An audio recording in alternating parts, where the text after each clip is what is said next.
Aujourd'hui, je vais parler de l'astrologie et ses dérivés. C'est quoi l'astrologie? L'astrologie, c'est une science qui étudie l'influence des étoiles, de la lune et des astres sur le comportement et sur la destinée des hommes. L'astrologie, c'est la science qui étudie l'influence des étoiles, de la lune, du soleil et puis de tous les astres sur le comportement et la vie des hommes. Parce que les magiciens, en étudiant, les magiciens d'Europe, c'est des gens qui étudient, ils ne mangent pas l'homme seulement, ils bossent. Ils ont étudié, ils ont analysé des choses et ils se sont rendus compte que le comportement qu'un groupe de personnes manifeste dans un territoire, dans une ville ou bien dans un lieu dépend du climat et dépend en fait du type d'étoile que ces hommes voient. Dépend de comment est-ce que la lune sort dans la zone. Ils se sont rendus compte que la lune, les étoiles et les astres ont une influence sur le comportement et la destinée des hommes. Et en étudiant, ils se sont rendus compte que chaque fois qu'un être humain naît, il y a une nouvelle étoile qui apparaît dans le ciel. Chaque fois. C'est pourquoi on ne peut pas compter le nombre d'étoiles. On ne peut pas compter le nombre d'étoiles. Parce que si on arrive à compter le nombre d'étoiles, on pourra avoir le nombre exact d'êtres humains que Dieu a créé depuis Adam jusqu'à aujourd'hui. Donc les astrologues, c'est des gens qui étudient et puis qui guettent le ciel. Et quand ils voient qu'il y a une nouvelle étoile qui sort, ils disent « Ah, ça c'est où? C'est qui ?» Et ils regardent. Une étoile, c'est comme une clé USB sur laquelle il y a beaucoup d'informations sur la destinée de quelqu'un et sur la gloire que cette personne doit vivre sur la terre. C'est pourquoi les gens peuvent aller consulter les marabouts et les féticheurs par rapport à des enfants et demander cet enfant sera quoi. Et le marabout va dire cet enfant sera ministre. Et puis effectivement, 30 ans après, l'enfant devient ministre. Comment est-ce que le marabout sait? Parce qu'ils sont astrologues, ils ont accès aux étoiles. Ils peuvent regarder l'étoile de quelqu'un et en fonction de son étoile, savoir les capacités, les vertus, les talents que Dieu lui a donnés. Or, tes talents déterminent ta destinée. Si je vois quelqu'un qui sait jouer au foot, ça veut dire qu'il est appelé à devenir un grand footballeur. Je vois quelqu'un qui a une facilité avec la cuisine, elle est appelée à nourrir beaucoup de personnes, ainsi de suite. Donc, c'est des gens qui étudient la vie des gens dans le but de faire quoi? Soit de voler les étoiles, ou éteindre les étoiles, ou détourner les étoiles. Le milieu des marabouts et des féticheurs, le milieu de l'occultisme, c'est un milieu, c'est un business des étoiles. On vend des étoiles des gens. On achète des étoiles des gens, on vend des étoiles des gens, il y a des transactions qui se font. Tu peux voir un enfant qui est brillant à l'école. Et puis subitement, l'enfant devient très fort dans vos rien. Du jour au lendemain, sans qu'il y ait quelque chose de clair qui se soit passé, qui puisse expliquer. Il passe de très brillant à très médiocre. Parfois, il n'arrive plus à briller. Pourquoi? Parce qu'on a éteint l'éclat de son étoile. Je sais ce que c'est que d'être un étudiant ou un élève qui était brillant. Et puis un matin, tu te réveilles, tu n'arrives pas à retenir 2, 3, 4 phrases. Mais tu retiens beaucoup de numéros de téléphone par cœur. Tu connais le nom de tous les joueurs avec le numéro des maillots des joueurs. Tu as dit que tu as des informations dans ta tête pour des choses inutiles.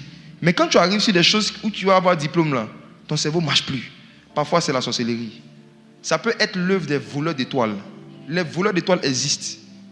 Ils existent bel et bien. Toute personne qui n'a pas le Saint-Esprit est un poulet sans propriétaire. À tout moment, on peut l'égorger. Toute personne qui n'est pas remplie du Saint-Esprit est un poulet sans propriétaire. Ton étoile est comme ça dans la ville. Quelqu'un peut venir, prendre l'étoile, il avance. Et c'est ce qui est arrivé à beaucoup de personnes.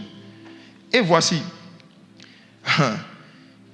Le premier et le plus grand voleur d'étoiles, détourneur d'étoiles et destructeur d'étoiles, c'est Satan lui-même, c'est Lucifer.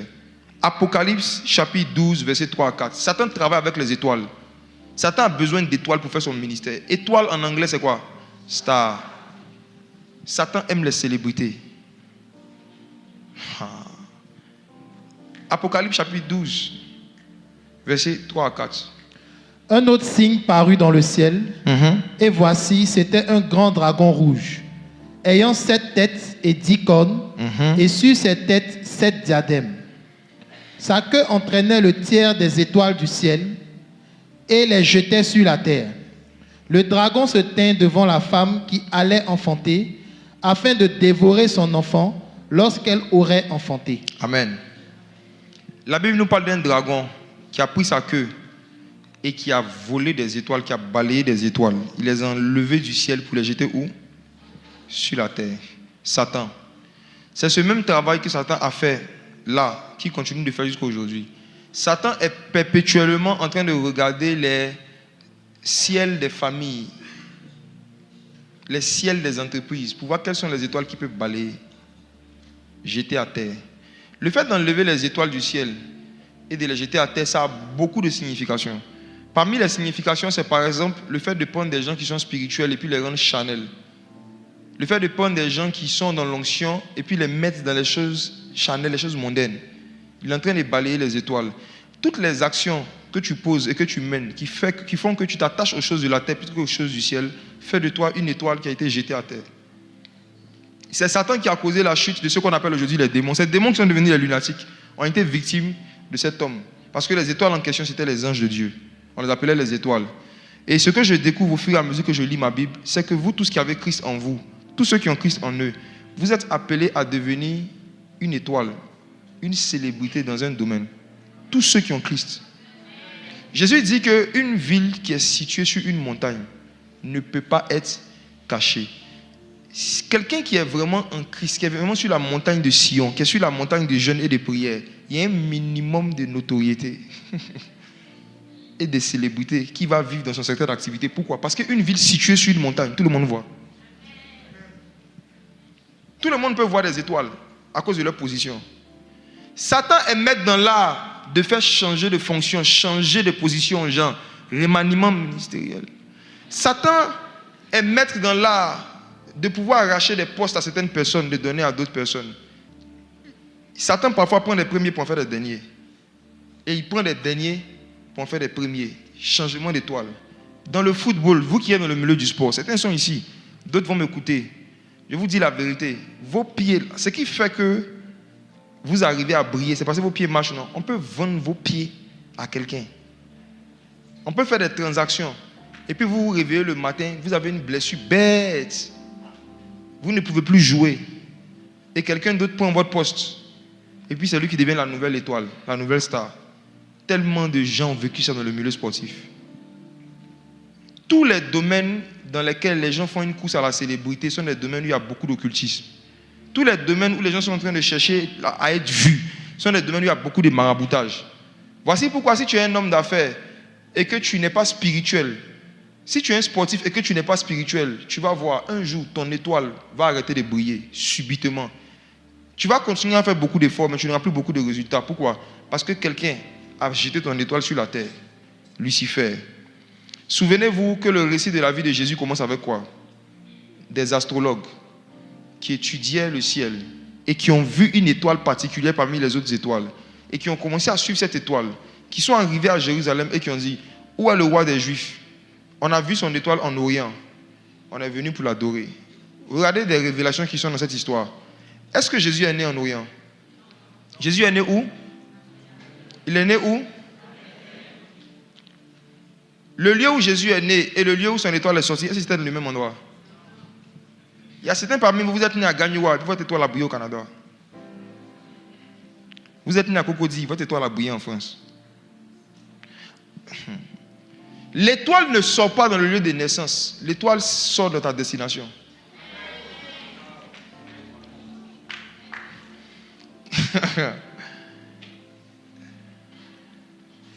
L'évangile de Jésus était appelé à sortir d'Israël pour aller jusqu'en Orient.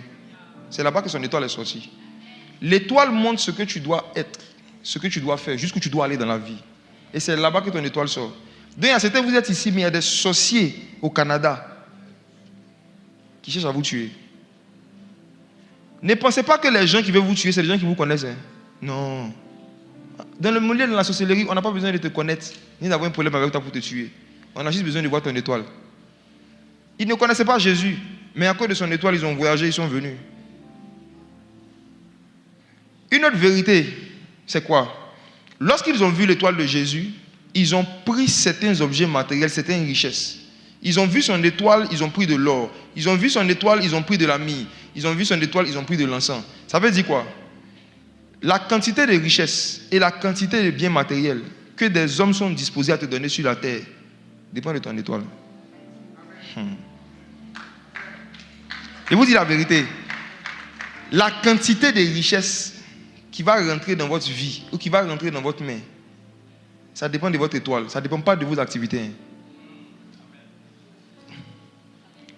C'est pourquoi tu peux voir une femme qui vend des guerres au même endroit, sous le soleil, en complet pagne, avec un foulard, pendant des années. Et elle est plus riche que quelqu'un qui travaille au plateau, au 28e étage, dans un bureau climatisé. Le gars qui travaille au plateau, qui se réveille chaque matin, costume, cravate, avec des talons, qui s'en va, à la fin du mois, parfois peut-être s'il a tôt eu, c'est 200 000 par mois. C'est même 200 000 à la vieille qui vend le déguet, elle peut avoir ça en une semaine. Pourquoi? À cause de son étoile. La quantité d'argent, la quantité de richesse qui vient vers toi dépend de la luminosité de ton étoile. Est-ce que ton étoile brille?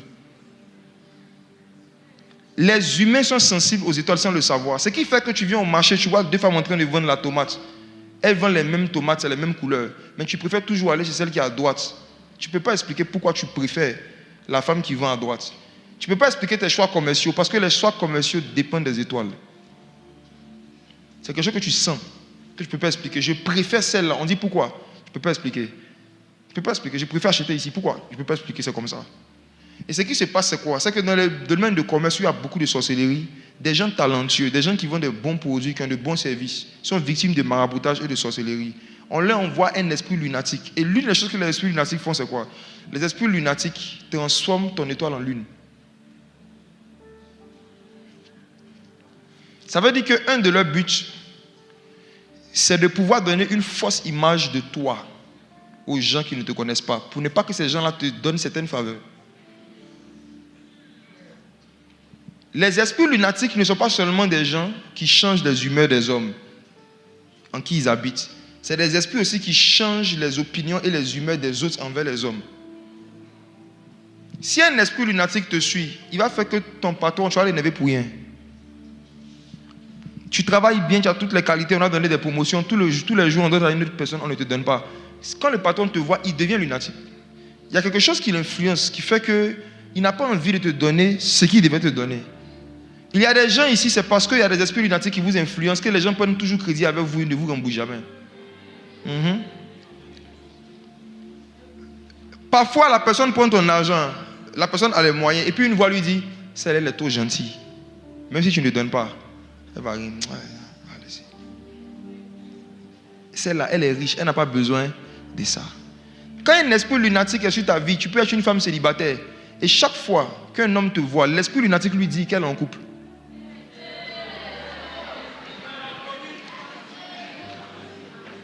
Tu es célibataire, mais tu ressembles à une femme mariée. On change ton étoile. En fait, non.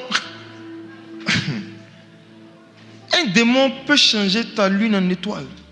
Ton étoile en lune. Si l'opinion, l'image qu'on a de toi est modifiée et est fausse, et toi-même tu ne sais pas, hein? Tu peux être là, les hommes ont peur de t'approcher parce que les esprits leur disent que tu es trop riche et que ton entretien coûte cher. Oh, tu n'as rien. Ils ne changent pas seulement toi seul tes opinions et tes humeurs, ils changent les humeurs des gens à ton égard pour t'empêcher d'avoir certaines faveurs dans la vie. Les esprits lunatiques. Et c'est qu'au fur et à mesure que je parle, les gens commencent à comprendre le problème. Voici, les astrologues ont été les premières catégories de païens que le Saint-Esprit a convertis pour adorer Jésus. Les premières personnes qui ont adoré Jésus, c'était les astrologues. La première manifestation de l'astrologie, c'est l'horoscope. Vous tous et vous tous qui ici aviez l'habitude ou avez l'habitude de lire des horoscopes, vous êtes rentrés en alliance avec des esprits lunatiques. Je reprends. Vous tous et vous tous qui aviez l'habitude de lire les horoscopes, ou qui jusqu'à aujourd'hui encore avaient l'habitude de lire les horoscopes, vous rentrez en alliance avec des esprits lunatiques. Dans quel sens? Il n'y a aucune différence entre une personne qui rentre dans la cabane d'un féticheur et qui dit « je suis venu consulter » et puis une personne qui rentre sur un site web pour regarder ce que va m'arriver sur moi, je suis Capricorne. Vous pensez que vous n'êtes jamais allé chez les marabouts? C'est vrai, certains parmi vous, mais vous êtes déjà allé chez plus que les marabouts. En fait, les magiciens, les astrologues sont les grands frères des marabouts. Les astrologues, c'est les grands frères des marabouts. C'est les grands-pères des marabouts. Les marabouts, c'est des enfants. Chaque fois que tu as ouvert un journal et volontairement, tu es allé chercher la partie où on dit ce mois-là, qu'est-ce qui va arriver aux Gémeaux, qu'est-ce qui va arriver au Kafa, ce mois-là. Tu as consulté l'astrologie. Tu as consulté l'astrologie. À chaque fois que l'homme fait recours à quelqu'un d'autre que le Saint-Esprit pour connaître son futur, c'est du maraboutage. À chaque fois que l'homme fait recours à un autre esprit que l'esprit de prophétie, pour savoir qu'est-ce qui va lui arriver, il est en train de consulter les démons. Et puis ça tombait de façon. Ça tombait juste. Hein. Moi, j'étais un consommateur de ça avant. Moi, j'étais lion. Oh. Souvent, j'y regarde, on dit le lion. Ce mois, voici ce qui va lui arriver. Voici. Et puis, effectivement, les choses t'arrivent. Et puis, tu te rappelles. Qui a vécu ça? Qui confirme? Sauf que souvent, ça tombe. Maintenant, posez-vous une question. Comment quelqu'un qui ne te connaît pas arrive à prophétiser avec exactitude sur des choses qui doivent arriver? C'est les démons. C'est des démons. Donc, l'orgueil de dire, moi, je ne suis jamais allé chez Marabout. Il ne faut plus dire ça. Il faut laisser. Derrière chaque mois, il y a une divinité majeure. Et c'est cette divinité-là, c'est à eux qu'on donne les noms. Capricorne, Zodiac, tout ça là. C'est les noms des démons. Gémeaux, c'est le nom des démons. Donc, quand ton mois arrive et que volontairement, consciemment, tu vas vers l'horoscope, tu es en train de dire au Dieu, à la divinité, s'il te plaît, parle-moi un peu de ma vie. Prophétie. Dis quelque chose. Et tu lis. Et ce qui est grave, c'est quoi? C'est que tu mets ta foi dedans. Tout ce qui est fait avec foi produit des résultats. La foi vient de ce qu'on entend. Tu entends que, en tant que personne qui est née de tel mois, tu vas vivre telle chose. Tu crois en ça. Et ce que tu crois, c'est ce qui t'arrive. Ça marche avec la foi, l'horoscope, ça marche avec la foi. C'est pourquoi je dis que tous ceux et celles qui avaient l'habitude d'aller consulter ça, vous êtes rentrés en alliance avec un esprit. Pourquoi? Parce qu'on rentre en alliance avec les esprits par la foi. Nous sommes devenus fils de Dieu par la foi. Nous sommes devenus chrétiens par la foi. Tout ce qui est fait avec foi produit une alliance. Il y en a qui ne croient pas aux horoscopes. Qui ici ne croit? Il n'a jamais cru en ça. Voilà. Il y en a qui ne croient pas. Donc vous qui ne croyez pas, votre incrédulité vous a sauvé. Oui. Vous qui n'avez jamais mis votre foi dedans, votre esprit n'a jamais été en relation ou en alliance avec les démons qui sont derrière. Jamais. Parce que vous ne croyez pas en ça. Et ce qui est grave, c'est qu'après la conversion, il y a certains qui gardent la curiosité charnelle de temps en temps d'aller regarder. Tu es en train de m'écouter, tu sais que c'est de toi qu'il parle. Je ne parle pas de ton voisin, je parle de toi. Une fois en passant, tu fais exprès de jeter un... Tu fais comme si tu ne regardes pas. Tu connais les sites, tu connais les endroits où on parle de ça. Tu fais de temps en temps, tu dis, par curiosité, qu'est-ce qu'ils disent, monsieur? On dit quoi? Mars?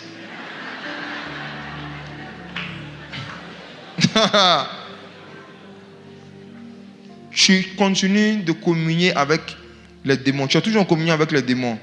Et les conséquences de ça, c'est quoi? Première conséquence,